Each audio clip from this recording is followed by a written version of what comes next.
share my screen like this, I think it's okay. I think it seems to work, right? You all see my screen?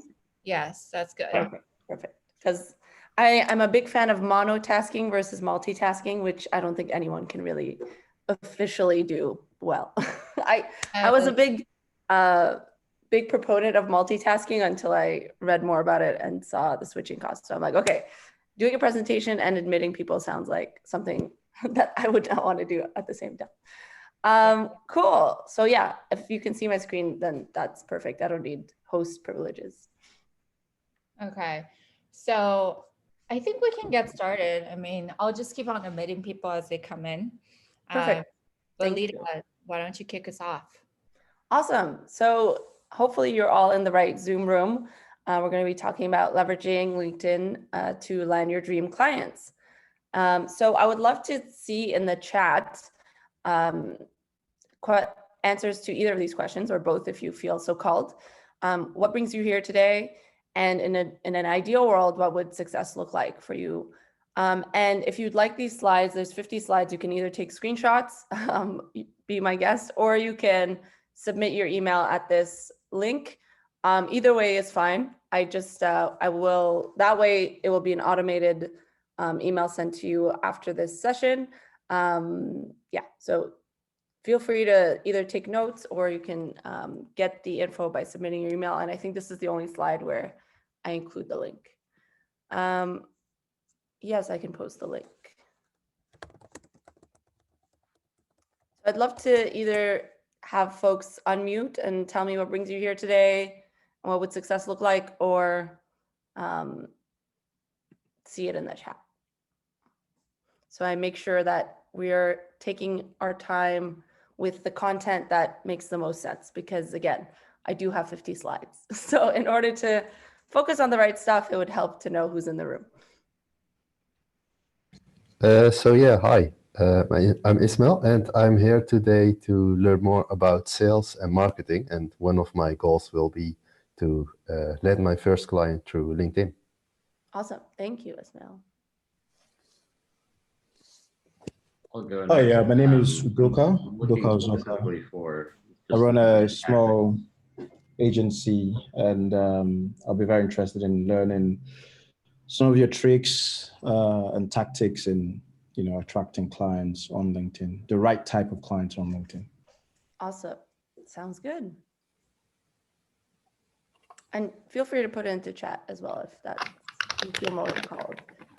Someone said they submitted over 160 resumes and didn't get an interview, and that they've never gone this long without work. I definitely feel you there. COVID has been very difficult. I can tell you that I landed a client for basically the whole year, early this year, so in February, and then they used COVID as an excuse to bail out of the contract. And how I know is through the grapevine, I found out that they just hired someone else who was cheaper.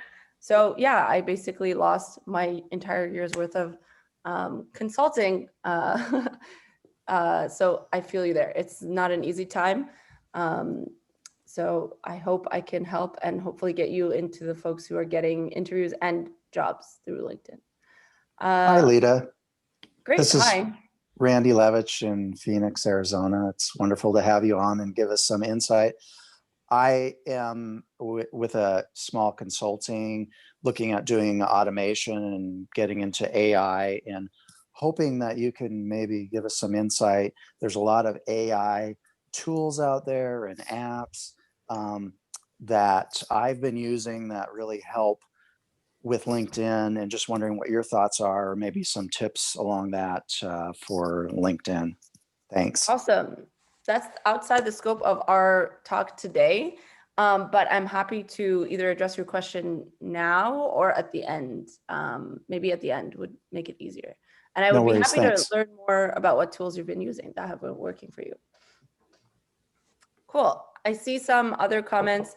Understanding the lead gen tactics on LinkedIn, attracting the right clients.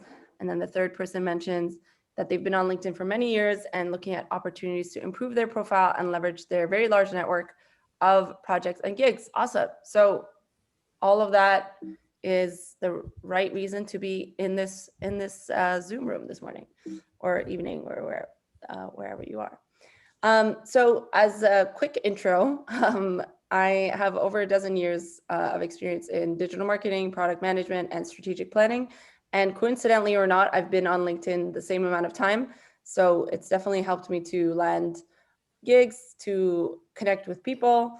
Yeah, so I'm a big proponent of LinkedIn, and only as of this year, I realized, wow, I apparently I'm using it better than most people. I've had the pleasure and privilege of launching a national incubator in Canada and advising startups that have gone on to raise actually over $1 billion in follow-on financing. So I need to update this slide. Definitely can't take credit for that because they have been amazing founders and founding teams, but just mentioning that have been in the startup world for a decent amount of time.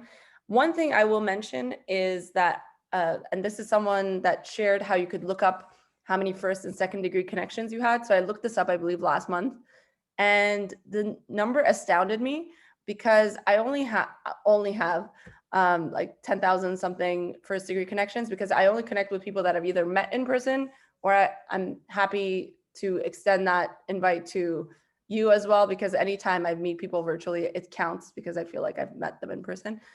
So basically over 833,000 of those connections are second degree connections. And that's one of the reasons why I keep staying on LinkedIn, because the network effects of LinkedIn are like pretty exponential, as you can see. Awesome. So let's talk about what we're actually going to discuss today. I always have an agenda slide so we know how to spend our time together. So I'm sure that most of you in this room are convinced as to why LinkedIn and why now, but I will share some compelling stats just to get you on my LinkedIn boat. I'll share the 4 most common issues I see. I have a profile review that was from a previous session that I can share with you that I think will be very relevant for Braintrust as well. I'll talk about lead generation as it's a topic of interest based on folks in the chat. And my favorite aspect of LinkedIn is actually content distribution. I'll summarize everything. I'll share with you a little bit more about a masterclass that I put together, and we'll have Q&A at the end. So it'll be a jam-packed hour. And just to let you know, I'll be focused 100% on the presentation. So if you do have questions, just note that I will see them at the end of the presentation. Okay, so very quickly, why LinkedIn and why now? Believe it or not, 1 out of every 3 professionals on the planet is on LinkedIn, which includes a high number of senior business leaders who are probably going to be within your client demographic. Another thing is that LinkedIn has almost 700 million users, and they're not stopping anytime soon. Their end goal since the Microsoft acquisition is to actually have over 3 billion users. And what's the big deal for roles? I know someone mentioned that they are looking for a job on LinkedIn, and hopefully I'm not throwing you into the matrix with all these numbers, but I wanted to show these numbers to show that I'm not just here I'm not sponsored in any way by LinkedIn, though maybe I should be. The numbers actually prove that being on LinkedIn and applying and being active works. So at the moment, there are over 14 million active job postings. Over 90% of recruiters worldwide use LinkedIn in some capacity. Over 20 million companies, both large and small, use it. Over 122 million people have received a review and an interview, I should say, and even better, over 36 million people were hired. So you can see, it is a place that's both a recruitment platform, but also a place where you can attract clients. It's actually the oldest social media platform, unless you're going back to like the Friendster days. It was launched in 2002, which is a couple years before Facebook. And even though it's not kind of seen as a social media platform, I would say you can actually treat it as such, because it is the #1 place where entrepreneurs and small business owners like hang out online to grow their business, especially this year, with a lot of features that have shifted and changed on LinkedIn. And 4 out of 5 people on LinkedIn drive business decisions in some capacity. So it's a good place to hang out online. The most common issues I see, issue #1 is one for a reason. is that you have a LinkedIn profile, but it's dormant, whether it's months or whether it's years. You just haven't been there, you haven't updated it, you haven't really spent time on LinkedIn.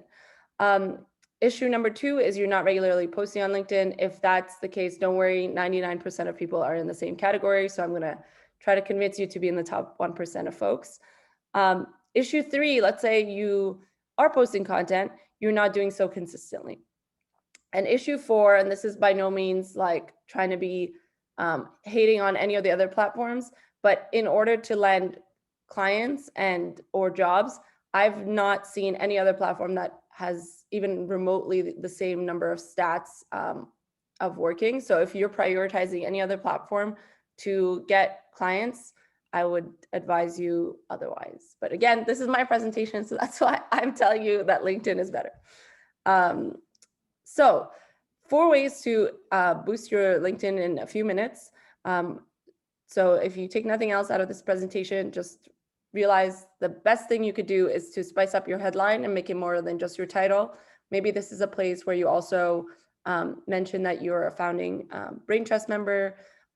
Definitely make sure you update or upload your profile photo. So it's just of you, it's not a group of people.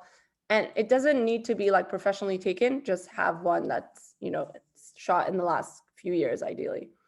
And if you are now in a, you know, remote setting, in a place where you're not actually hoping to stay for very long, make sure you update your location to the city you would like to find a job in. So let's say if you're in, I don't know, like East Coast, but then you want to post-COVID be on the West Coast, and you have a very clear strategy for moving, I would advise you to actually update your location to that city. For clients, this is not such a big deal if they're all remote friendly, but if you're looking for a location specific gig, this is my suggestion.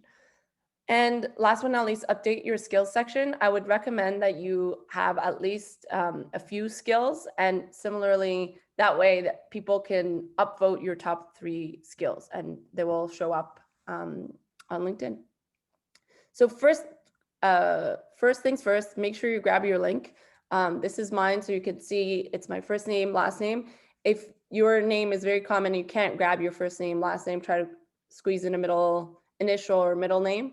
And the reason why is this is the very SEO rich, so search engine optimization. And I can almost guarantee you, if you Google your name, one of the first links that will be about you will be a LinkedIn page. So I just happen to have not a very common name. So I believe it's like the 3rd one, and that's because the 1st and 2nd are my own pages that I have done even more SEO work on. But what you want to realize is LinkedIn has a domain authority of 100, and there's like a handful of the billions of web pages online that have 100% domain authority. So just don't create more work for yourself. Try to use this online real estate as much as you can. So grab your name if you haven't already, because the auto-generated version is definitely not going to do you favors with SEO. Again, I see the chat populating. Please note I will get to the questions after the presentation. Make sure you have an impactful headline. I mentioned that before. The next step, if you've already done these things, is to add a banner image. You'll notice that the automated one is not bad. It's like, you know, it's like a blue banner, but why not personalize it? Again, it's like, think of it as, anytime I think of it as online real estate, then I'm like, okay, I want to make this as personal and about me as possible. So you can, I've seen, you know, with a previous client, he actually created a banner image like very easily, maybe even in Paint or, I don't know, Photoshop or whatever floats your boat, and included like the jobs that he was looking for, and it worked. So there's even a better version to do that in 2020. So I could show you the open to work feature after this. When you are listing achievements, do so with numerical and quantitative information whenever possible. Add both your conventional and unconventional education. So, you know, if you've done a boot camp, if you've just taken some courses, definitely include those, even if they're free courses, because again, it does show that you are taking steps and making inroads into the field that you're interested in. And then after you've done all those things, that's when I would worry about filling out your interests, your volunteer experiences, and getting those references or testimonials. Next thing, in the summary section, this is like the first part under your headline. Try to make your first sentence count. So if it's short and sweet and it's just like, this is what I'm here for, I'm looking for these types of ideal clients, that's perfect. You can also add to it and showcase your story. You could talk about, personal elements here. You can talk about what led you to be in the career you are in now. I would recommend using bullet points or numbered lists, just again, because this is the first section right under your headline. So people tend to scroll past this very quickly. So to grab their attention in any way is really awesome. And ask for what you want, especially these days. Like if you're looking for a job, just mention it. I feel like there's no harm, no foul. Add rich media, which is basically you could add photos, videos, articles, etc. And then the right-hand side is the featured section where I highlight, several external links that I think are, in addition to my professional experience, like I, do speaking gigs. I had a lot booked this year, but obviously due to COVID, they were canceled, the in-person ones. I wrote something on Medium about like my experience with silent 10-day meditation retreats that I've done several times. So I wrote that there just, to highlight an aspect of something that I'm interested in and have done. People can book coaching calls with me, so that's there. And then I teach once in a while at General Assembly, so that's there as well. So again, this is where you could highlight external links right under your summary section, which is really awesome because you don't have to do any additional work aside from include the link, could be to your portfolio, and it's very visual and it stands out if you include that.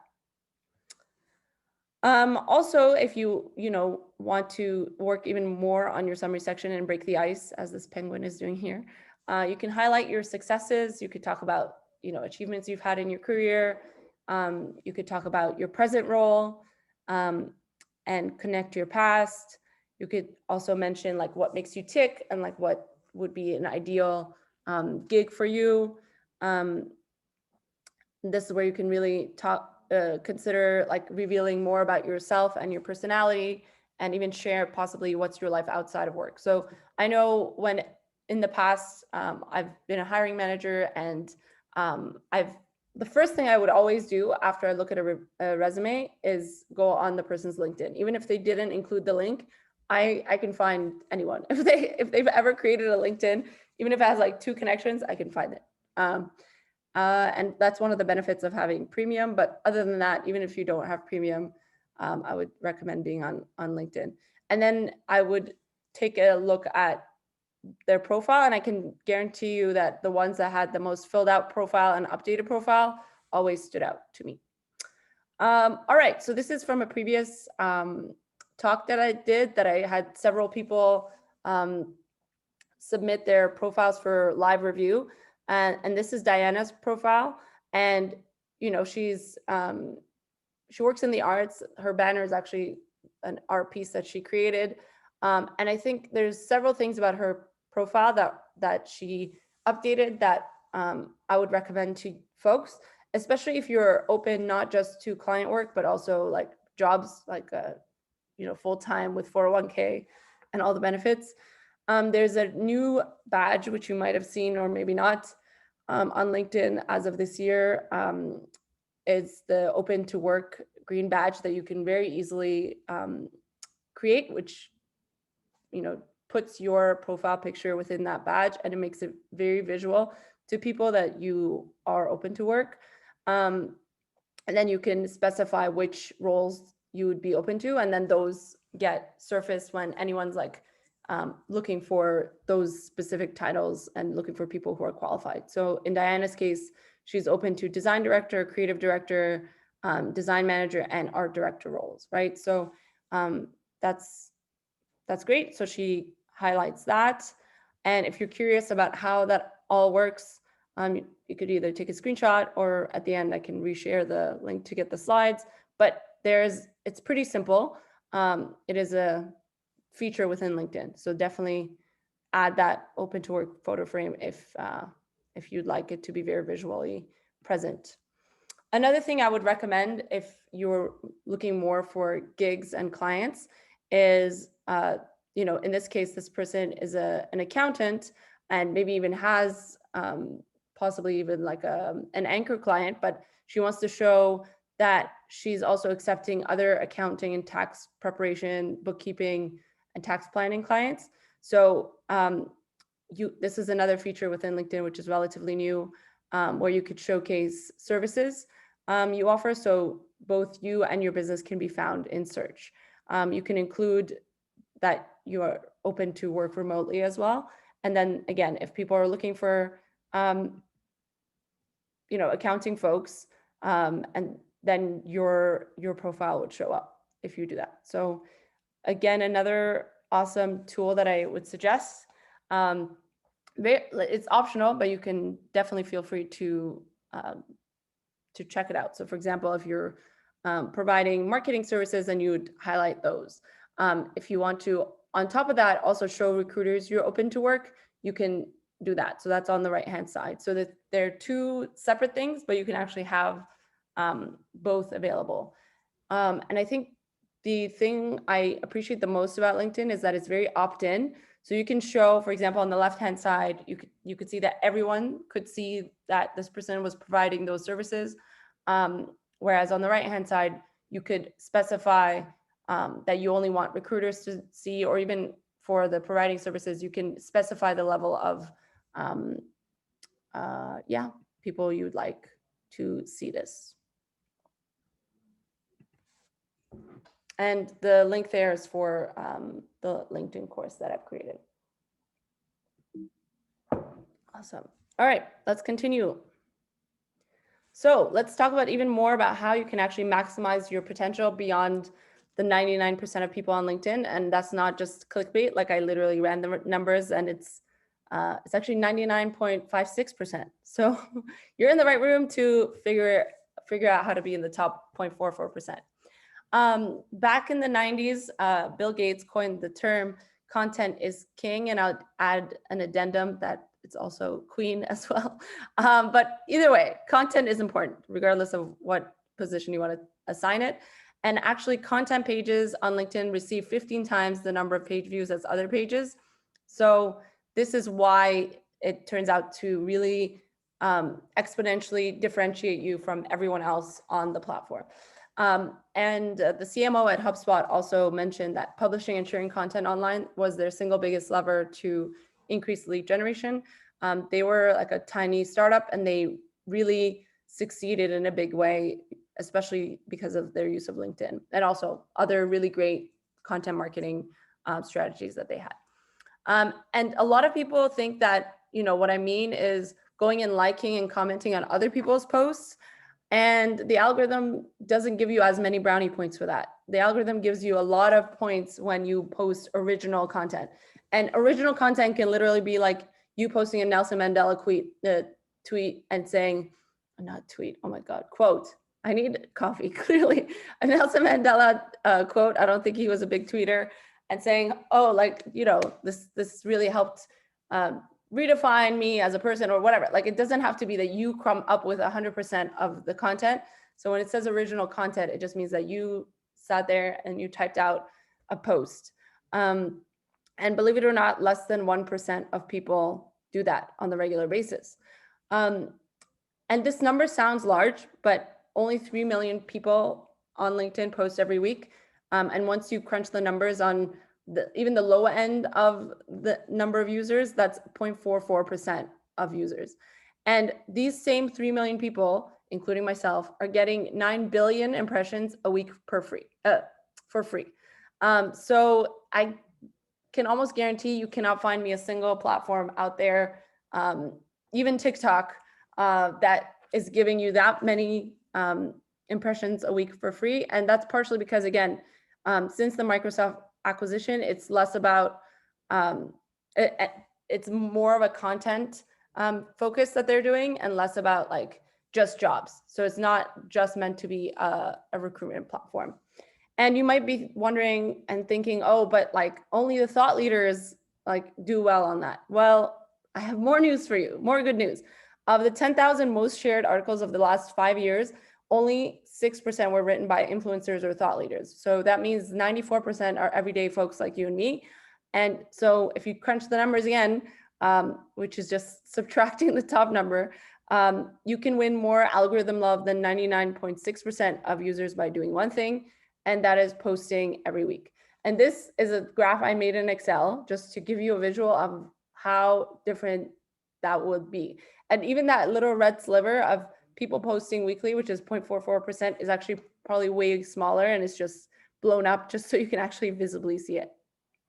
So I would love to give you a dozen examples really quickly of how you can maximize your LinkedIn potential by posting. And again, a post could be as short as a tweet. Like it could be like 2 sentences long, and I've seen those even do well. So the first thing you could do is summarize an event, even if it's an online one. So if here's my plug, you can make it even about this one if you want. So you could talk about what you learned that would be useful for your network. And my pro tip for any post that you do is use a few hashtags and relevant keywords, because that way, if you think of it, it's almost like a bulletin board of the digital world where you're telling the algorithm what your post is about. So you're saying, my post is about like, I learned about LinkedIn. So LinkedIn could be a hashtag, or like ideal clients or whatever it is. And the algorithm then posts that into those online bulletin boards. That's how I like to think about hashtags. And then other people who are also interested in following those hashtags get to see your work.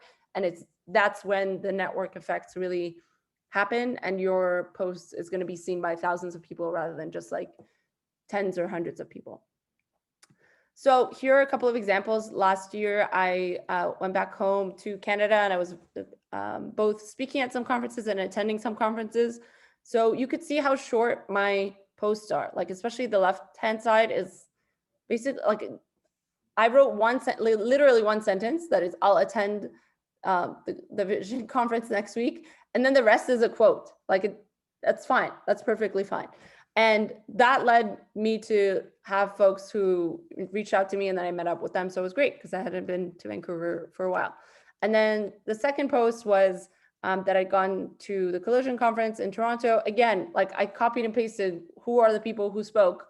And I mentioned, if you're in town and you want to meet up, message me directly. I had the best time at that conference, purely based on the fact that people saw my post, reached out to me, and then we met up between sessions. So even if, it's about networking, that's what I would recommend. And even obviously these are pre-COVID, but even during these days, I've done this for online events, and it's worked wonders as well. Second tip for maximizing your potential to be in that top 1% is to engage with content that interests you. And I think this is where people really start, and this is usually where people stop. So they usually start by following people, and then maybe like their post, maybe comment on it, maybe rarely even reshare it. But I would suggest that you keep doing that, and that's how you actually have a warm intro when you want to connect with them, rather than just sending them a blind introduction or invitation when you don't know them. So this is exactly what happened with these two folks. I had read this gentleman's book, which is a New York Times bestseller, called Positive Intelligence. So I was like, oh, I really like this book. And I just like went on LinkedIn because that's, I'm a bigger fan of LinkedIn than, let's say, Twitter. So I found Shirzad Shamin, and then I followed him. So there's a button that says follow. And then I saw him posting, and then I would like comment on it and like it. And then actually that's through one of his posts, I actually found out about a coaching program that I'm in now, and I'm about to finalize that whole process and be a coach. So that was at the beginning of the year in January when he posted. And now, we're like friends, as in like we're connected now on LinkedIn. And I mean, I've never met this person. He's like definitely a thought leader in all the senses of the word, but purely based on following him and liking and commenting on like a couple of posts, I not only was able to become first degree connections with him, but also join a coaching program when my client fell through early this year. And now I'm finalizing that part-time, which is awesome. Similar thing with Selena here. So she has a LinkedIn course that I enjoyed about confidence. And I'm like, I could use more confidence. So I did her course and again, followed her, started commenting on her posts. And you could see even with these like influencers, like their posts don't necessarily do that much better. Like she had like here 16 likes and like 4 comments, right? So everyone's kind of working with the same, like starting from the ground up with the LinkedIn algorithm. So you can definitely stand out because it's not like influencers are given an easier way to get to the top. So again, I interacted with her. Now we're first degree connections, and she also likes and comments on my work. But again, just to show you that this is also a networking tool, and I'm sure one day all these like 10,000 plus connections that I have, it will all come full circle, and it's like we'll I'm sure like send work back and forth, and it's already happened. But I can tell you that it's through the network effects of LinkedIn that you can really use it to your benefit. Next thing that I would recommend is to share or reshare content with your own twist or personality. So in my case, again, with the conferences, I was posting before, during, and after those conferences. And even with the online events or anything that you're thinking of, you could think about what tips or strategies would help your peers. And you could be learning about it yourself, so it doesn't have to mean you're an expert. So in my case, again, I was attending a couple conferences and speaking at a couple others. So here's a conference I was speaking at in Montreal, and I hadn't been there for years. And this is like the most like wild post that I had on LinkedIn because it had nothing to do with the conference.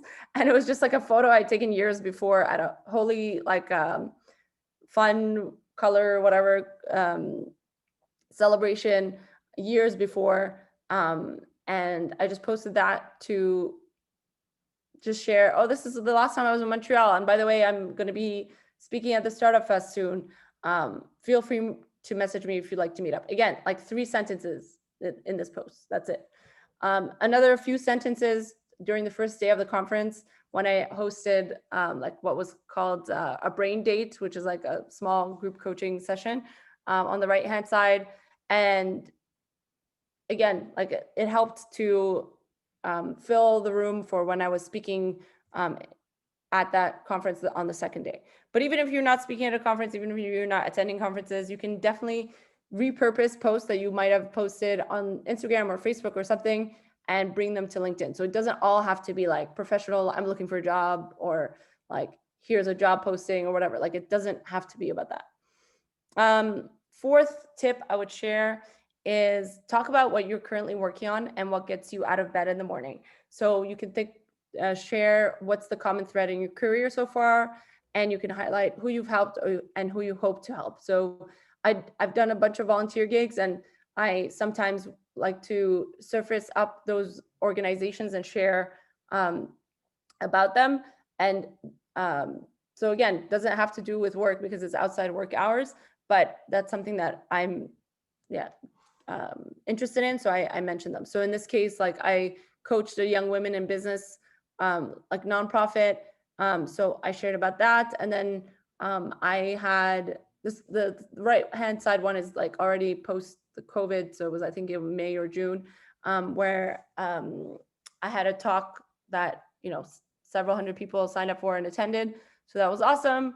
Again, it was pro bono, just like this one, and just sharing, and it helped also boost not only me, but those organizations. Okay, fifth tip I have for you is to share your wins and accomplishments, including social proof, which can include something as easy as a screen capture. It could be something more involved, like a testimonial. It could just be photos.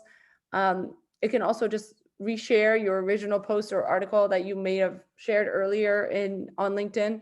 So there's no harm or foul for creating, let's say, like the easiest thing I did on LinkedIn was I created a survey last week, so I don't have a screen capture for this, but I created a survey. I left it up for like, I think it was a week, and 160 people filled it out. And it was, the questions were, maybe I'll ask it here as well, and then that way I can get more participants. But the question was, in 2021, would you rather primarily work purely at home? No, A was in the office. Yes, so A was in the office or a co-working space.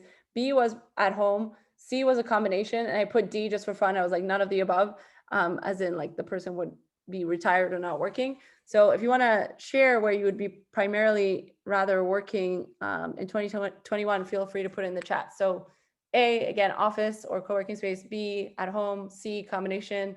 D, none of the above. So it could be as simple as that. And then I shared the results of that post, and I was like, well, my post showed that 5% of people wanted to go to the office. A third of people, was like 30 something percent, 33, 34%, wanted to work primarily at home, and 61% wanted to do a combination. And it was like 1% that had done none of the above, I guess for fun, or maybe they were retiring.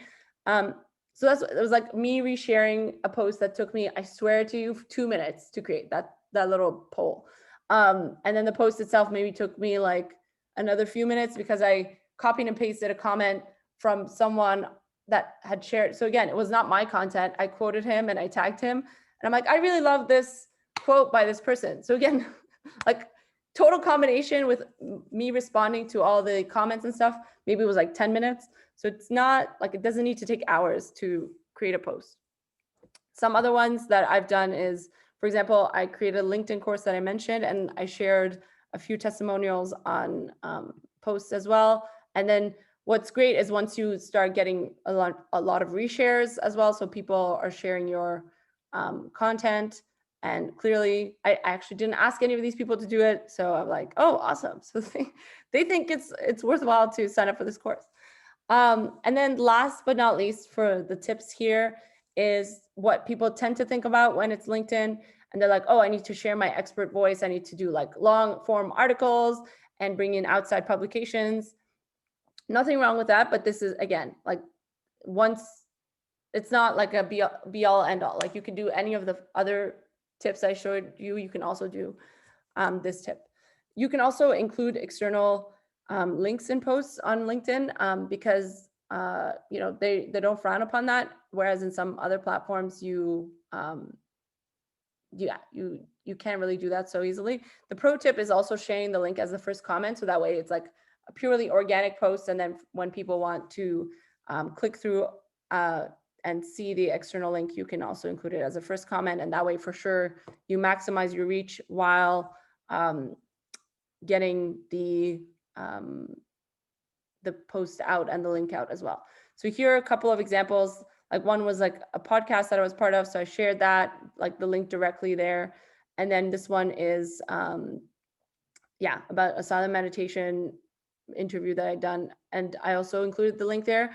Again, these were both like over a year ago. I think what I will say now in 2020, the algorithm really prefers that you put the link into the comments, just because then it just shows that it's like a post on LinkedIn, and then you're sending people outside and you're not necessarily inputting that into the post itself.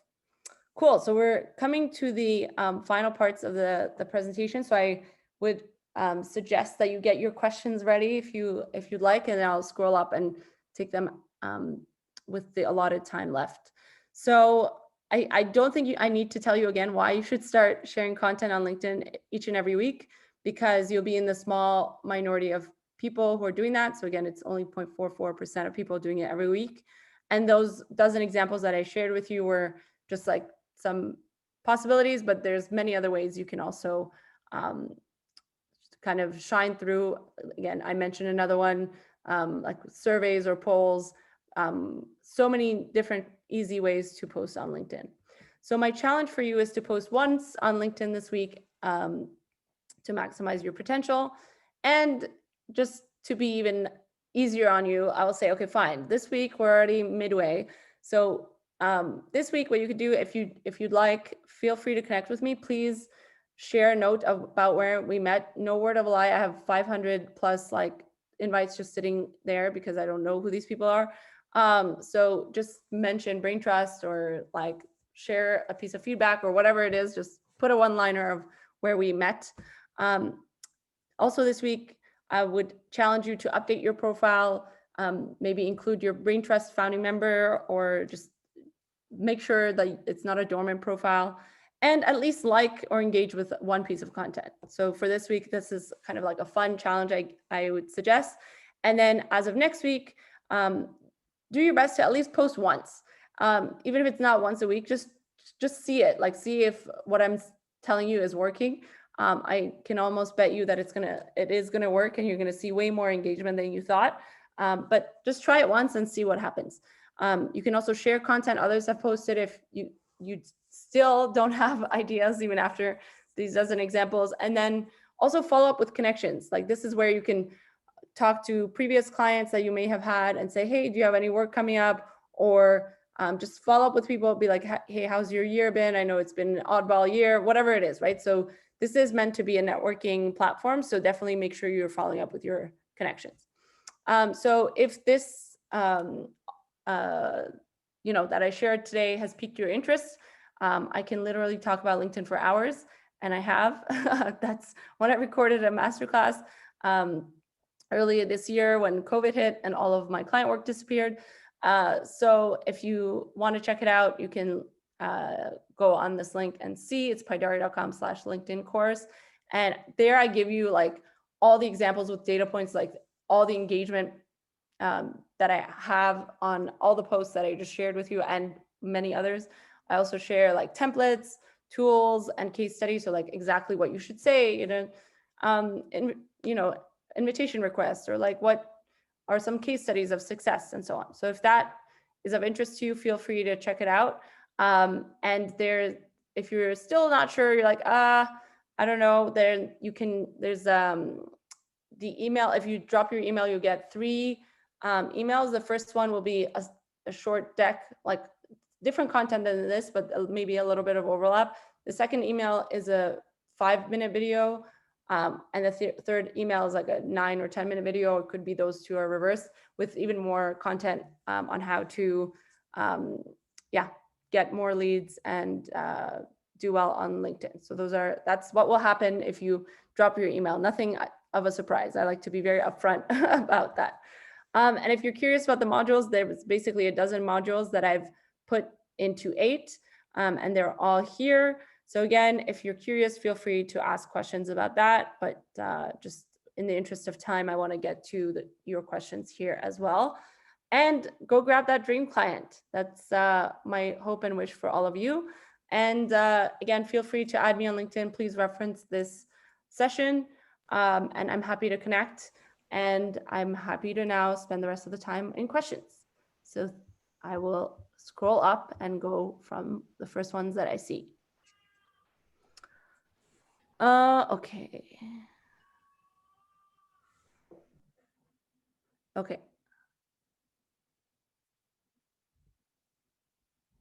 Someone says there's an issue that there are many positions available for what I do. What I don't have is years of experience for specific domains like healthcare, insurance, banking, etc. Or I don't have technology experience, Salesforce, SAP, etc. My 20 years at NASA taught me a lot. I would not everyone has 20 years at NASA, and NASA is one of those companies where it's definitely like a flagship in terms of like, I think everyone around the world knows what NASA does. I can tell you that many companies I've worked for, people don't know them. Like I worked at Schindler and I built out their one department in corporate social responsibility. Schindler has over 1 billion people who use their company. And I can almost guarantee that maybe one person on this call knows what they do. And the spoiler alert is that they have elevators and escalators. So Judy, I would actually challenge you. This is going to be like my tough love coaching moment. Everyone in the world knows NASA. So definitely make use of your experience there as a highlight, rather than seeing it as like, oh, taught me a lot, but I can't get these other jobs. So I would I would be very surprised if people don't see that as a skill set. I'd All right. love to chime in there as well. I think a lot of times when we don't know what to post, it's highlighting yourself and creating yourself as a subject matter expert. So, Judy, you know, NASA is so special. And I think if you can draw from your experience there or just reference the projects that you've done there that's not under NDA and post about that, then you will be known as, hey, that person who worked at NASA and she's super smart and we want to learn more from her. And I think this kind of dovetails into, Crystal asked about the algorithm, but I think it's pretty important to put it out here earlier on. Essentially, there is an algorithm for LinkedIn. You know, when you first post, even it, you know, you haven't posted it for a long time, maybe you won't get as much visibility on the timeline because it favors posts that gets more engagement. But what happens is, and I've experimented a lot, once you start engaging with other people and other people start seeing you post more, you'll get more and more engagement, then your posts will stay in the feed longer. So then other people will see your feed even more. And so I think there's a point in, you know, once you start posting, start engaging with other people's posts, start liking, start commenting. This way there's that reciprocal effect. People want to come back and see what you're posting. And then they'll realize, okay, you're a content creator as well, or there is content that's valuable. So that's why they'll follow you and follow your posts. So it's really like a compound effect. The first time you post may not see much, but try it for at least, I would say, a month, and keep consistency is super important. And Lida talked about posting once a week. I would suggest even 3 times a week. It doesn't have to be original, like what you come up with. It could be quotes, it could be photos, it could just be something that positions you as an expert. Again, sharing a tip from a virtual conference that you learned from.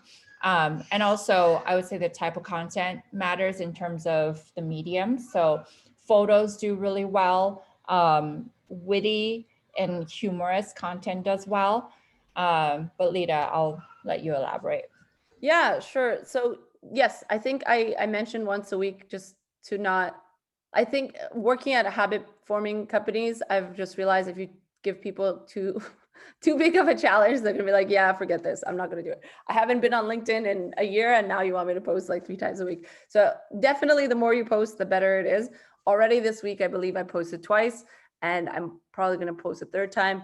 But again, I would say definitely if you can do it a few times a week, that's even better. But even once a week, you'll be in the top 0.44% of people. So as in you'll get views and most people aren't posting. So you'll be in that top group. So definitely check it out. And I think based on the question next, which is what's the frequency we should be posting on LinkedIn versus engaging with other people's posts.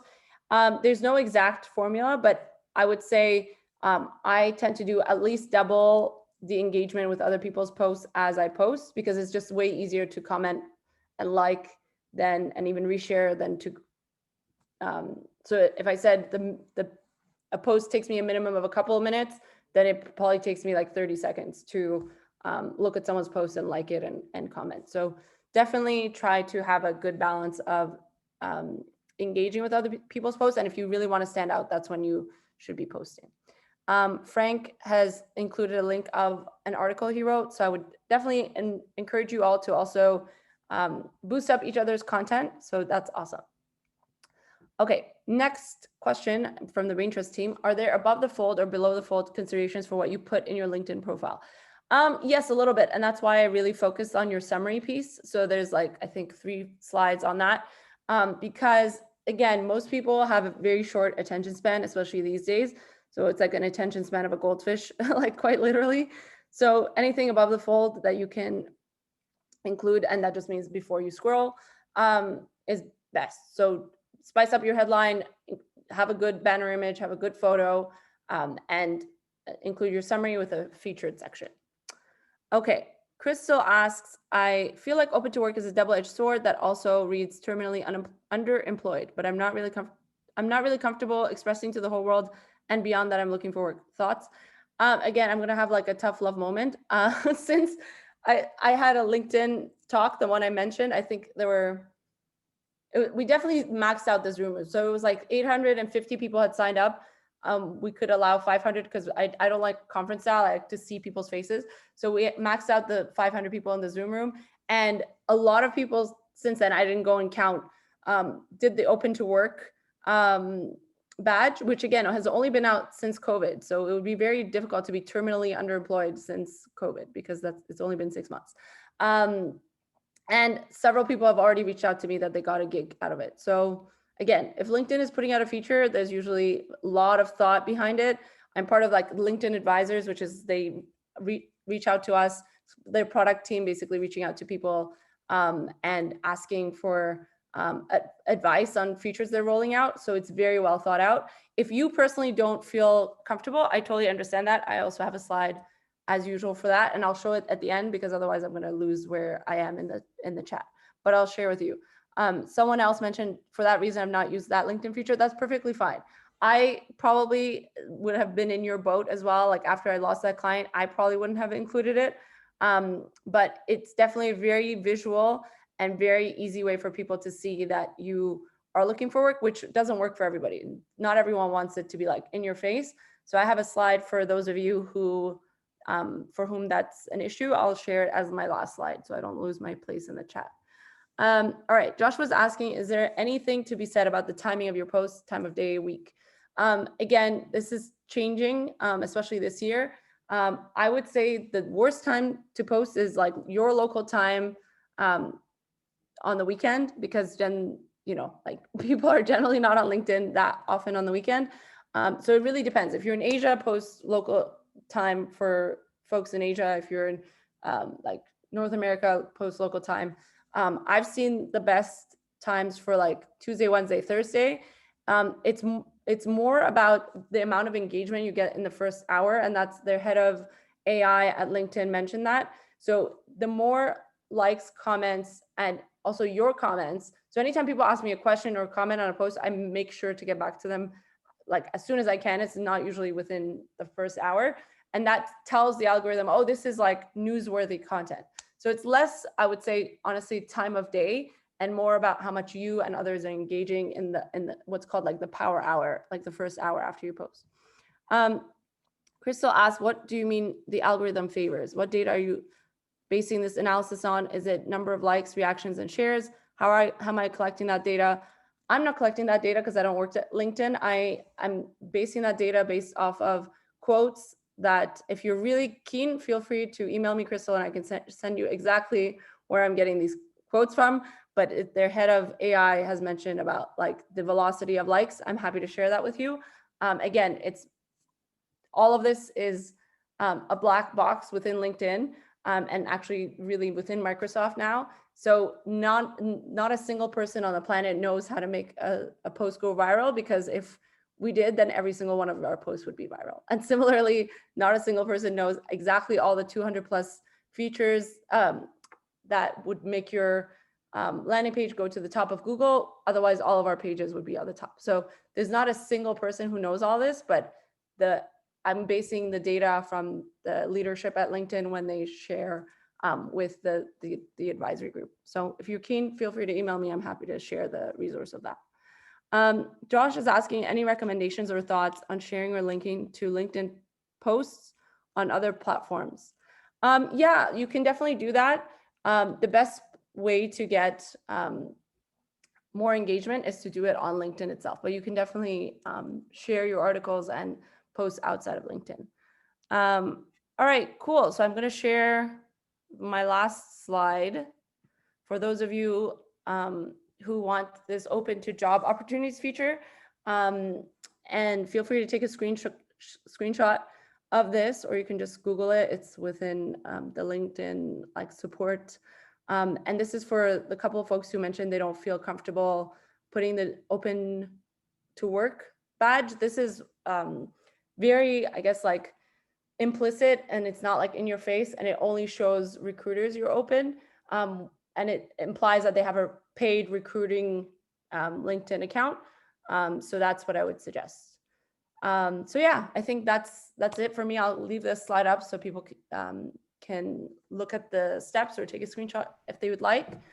Thank you for your engagement and the questions that you had. Thank you, Lida. That was super informative. Loved your session today. And thanks everyone for participating. I'm going to send everyone on this call Lida's information. She has a masterclass that she teaches that dives way deeper into content creation and maybe algorithms and really building your LinkedIn content and authority up. So I'll include that information in the email. Okay. Awesome. Thank you. And for any of you who had another question that comes up, feel free to, contact me that way and let me know. I'm pretty responsive. So, all right. I'm going to stop the share. Thank you all for being here. Have a good rest of your day. Bye. Bye.